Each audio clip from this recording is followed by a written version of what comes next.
নমস্কাৰ ছাত্ৰ ছাত্ৰীসকল সকলোকে মোৰ ইউটিউব চেনেলৰ নতুন এটা ভিডিঅ' মাজলৈ স্বাগতম জনাইছোঁ। আমি ইয়াতে ক্লাছ 10ৰ যিটো চিৰিজ ষ্টাৰ্ট দিছিলোঁ তাত আমি ক্লাছ 10ৰ ছায়েন্সৰ প্ৰত্যেকটো চেপ্টাৰ ইম্পৰ্টেণ্ট টপিক ইম্পৰ্টেণ্ট যিবিলাক কুৱেশ্যন আহে কুৱেশ্যনবোৰ আমি চাওঁ আৰু সেইসমূহ জানিবৰ কাৰণে চেষ্টা কৰোঁ, অলপ বুজাই দিওঁ, এক্সপ্লেনেশ্যনো দিওঁ। লগতে তোমালোকৰ যিটো SSLC 2026ৰ বাবে উপযোগী কুৱেশ্যনবোৰ মই লৈ আহোঁ। ঠিক আছে, গতিকে আজি 3 নম্বৰ চেপ্টাৰ, যিহেতু 3 নম্বৰটো ভিডিঅ', গতিকে 3 নম্বৰ চেপ্টাৰটো হৈছে ধাতু আৰু অধাতুৰ তোমালোকৰ কুৱেশ্যন কেইটামান মই তোমালোকৰ লগত ডিছকাছ কৰিম। ঠিক আছে, গতিকে ফাৰ্ষ্ট কুৱেশ্যনটো দিয়া আছে ইলেক্ট্ৰন স্থানান্তৰৰ জৰিয়তে Na2ৰ গঠন লিখা।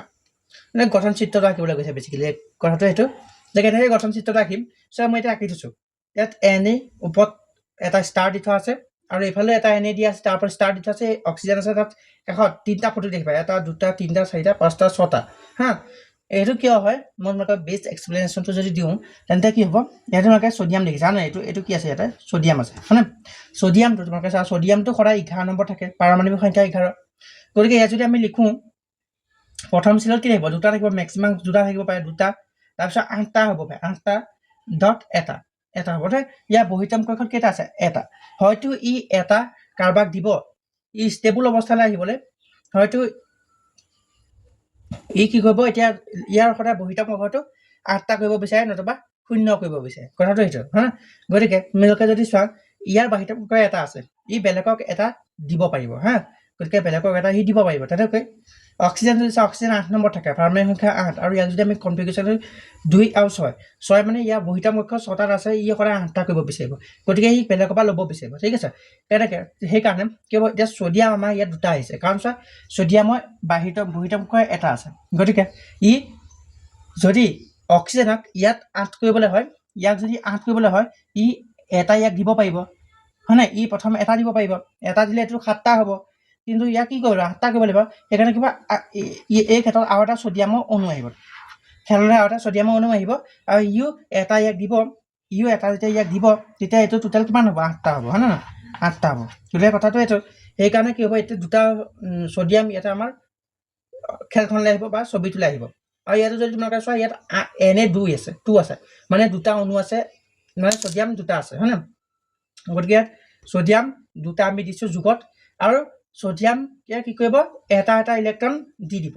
এইটো এটা ছ'ডিয়াম আছে, ইয়াৰ এটা ইলেক্ট্ৰন, মই বহিতম কক্ষৰ ইলেক্ট্ৰনটো ইয়াত দেখাইছোঁ, যি যে অক্সিজেনক দিব, আৰু ছ'ডিয়ামৰ ইয়াতে এটা ইলেক্ট্ৰন দেখাইছোঁ, এইটো ছ'ডিয়ামৰ, ইও এনেকৈ দিব। তেতিয়া ইয়াৰ 6টা যিটো ইলেক্ট্ৰন আছিলে, সেই 6টা ইলেক্ট্ৰন কি হয়, কমপ্লিট হৈ 8টা হৈ যাব হয় নে, 8টা হৈ যাব। গতিকে তেনেদৰে Na2ৰ গঠন হয়। ঠিক আছে, অ'কে। চ' গতিকে তোমালোকে চোৱা এইটো চিত্ৰটো, তো চিত্ৰটো কি হ'ব, Na প্লাছ কি হ'ব, কাৰণ ই কাৰোবাক দিছে, কাৰোবাক দান কৰিছে, মানে সি কি পাইছে, পজিটিভিটি পাইছে, গতিকে Na প্লাছ হৈছে হয়নে। আকৌ যেতিয়া অক্সিজেন লোকৰ পৰা লৈছে, সেই হেতুকে অক্সিজেনৰ ওপৰত 2 নিগেটিভ আহিছে। 2 নিগেটিভ কিয়, এইটো চোৱা তোমালোকে যদি দেখা, এইটো 2 নিগেটিভ হ'ব। 2 নিগেটিভ কিয়, কাৰণ ই 2টা বেলেগৰ পৰা লৈছে, সি নিগেটিভিটি কৰিছে, লোকৰ পৰা লৈছে, গতিকে এই 2 নিগেটিভ হ'ব, কথাটো এইটো। আৰু 2টো কি হ'ব, কাৰণ 2টা ছ'ডিয়াম ইয়াতে কামত আহিছে হয় নে, 2টা ছ'ডিয়াম আমাৰ ইয়াতে আহিছে, গতিকে ইয়াত Na প্লাছ 2 হ'ব না। গতিকে গোটেই গঠন চিত্ৰটো এইটোৱে আছিলে। প্ৰথম কুৱেশ্যনটোৰ উত্তৰ তোমালোকে এনেদৰে ৰাখি দিলে তোমালোকে সম্পূৰ্ণ নম্বৰ পাব পাৰিবা। কুৱেশ্যনলৈ আহোঁ, দ্বিতীয় কুৱেশ্যন তোমালোকে কি দিয়া আছে, NaClৰ গলনাংক আৰু উত্তলাংক লিখা। তো NaClৰ গলনাংক আৰু উত্তলাংক তোমালোকে লিখিবলৈ দিছে। NaClটো মোষ্ট ইম্পৰ্টেণ্ট হয়, এইটো কি হয়, আমি খোৱা নিমখ হয় নে নহয়, গতিকে ছ'ডিয়াম ক্লৰাইডৰ গলনাংক উত্তলাংকটো তোমালোকে লিখিবলৈ দিব পাৰে। গতিকে আমি যদি কওঁ তেন্তে গলনাংক হৈছে, তোমালোকে যদি গলনাংক কিতাপত ধুনীয়াকৈ লিখি থোৱা আছে, তোমালোকে চাবা,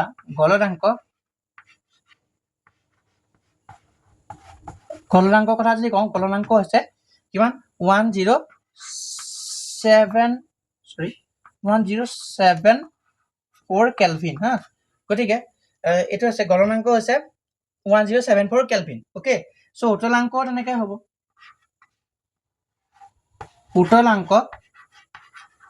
উত্তলাংক কিমান হ'ব, উত্তলাংক আছে তোমালোকৰ 1686 কি হ'ল, কেলভিন। গতিকে এটা মনত ৰাখিবা যে গলনাংক হৈছে 1074 আৰু উত্তলাংক হৈ গ'ল 1686 কেলভিন। গতিকে এটা মনত ৰাখিবা, এটা তোমালোকৰ আহিব পাৰে।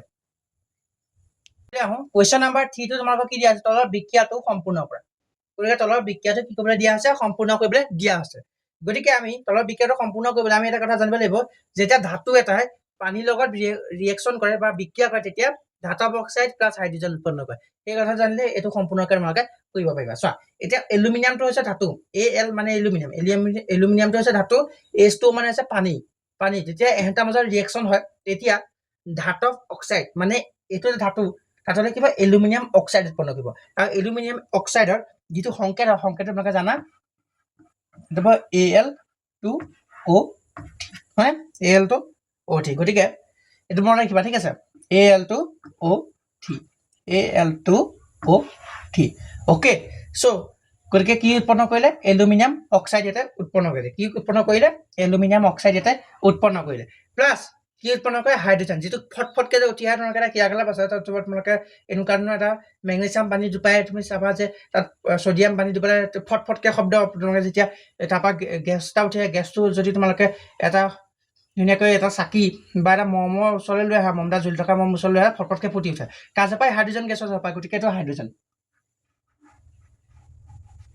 H2 ঠিক আছে গতিকে এইটোৱে আছিল কোৱেশ্চনটো ধন্যবাদ চতুৰ্থ কোৱেশ্চনটোলৈ আহো চতুৰ্থ কোৱেশ্চনটো কি দিয়া আছে চোৱা আটাইতকৈ নমনীয় ধাতু কি সো গতিকে আটাইতকৈ নমনীয় ধাতু এতিয়া আমি কোৱেশ্চনটো কৰাৰ আগতে আমি নমনীয় কি বস্তু সেইটো বিষয়ে জানিব লাগিব নমনীয় হৈছে যদি ধাতুৰ পাত আছে না আমি কিহলৈ ৰূপান্তৰ কৰিব পাৰো এটা তাৰলৈ ৰূপান্তৰিত কৰিব এটা তাৰলৈ যদি ৰূপান্তৰিত কৰিব পাৰো ধাতু পাত আছে তাক ধাতু পাত আছে যদি আমি পৃথিৱী বা কিবা ধৰণে লগাই যদি এডাল তাৰ পৰিৱৰ্তন কৰিব পাৰো তাকে আমি কি বুলি কওঁ নমনীয় গুণ বুলি কওঁ ধাতুৰ হা ধাতু আমি নমনীয়তা থাকে হা নমনীয় হয় কিয় ধাতু পাদচলা কি কৰিব পাই আমি পৃথিৱীতি তাক এডাল তাৰলৈ ৰূপান্তৰিত কৰিব পাৰি আৰু আটাইতকৈ নমনীয় ধাতু বিধ হৈছে সোণ এটা সোণটো কি হয় তোমালোকে এটা সোণ মানে এইও হয়নে সোণক তোমালোকে সোণক কি হয় সহজতে তাক এডাল তাৰলৈ ৰূপান্তৰিত কৰিব পাৰি সেই তেনেকৈ পুলি চুলি বনোৱা হয় তেনেধৰণৰ কথা গতিকে আটাইতকৈ নমনীয় ধাতু হৈ গ'ল সোণ গতিকে তোমালোকে মনত ৰাখিবা সোণ হৈছে আটাইতকৈ নমনীয় ধাতু আৰু ইয়াক কেনেকৈ লিখা হয় এই হৈছে ইয়াৰ চিম্বল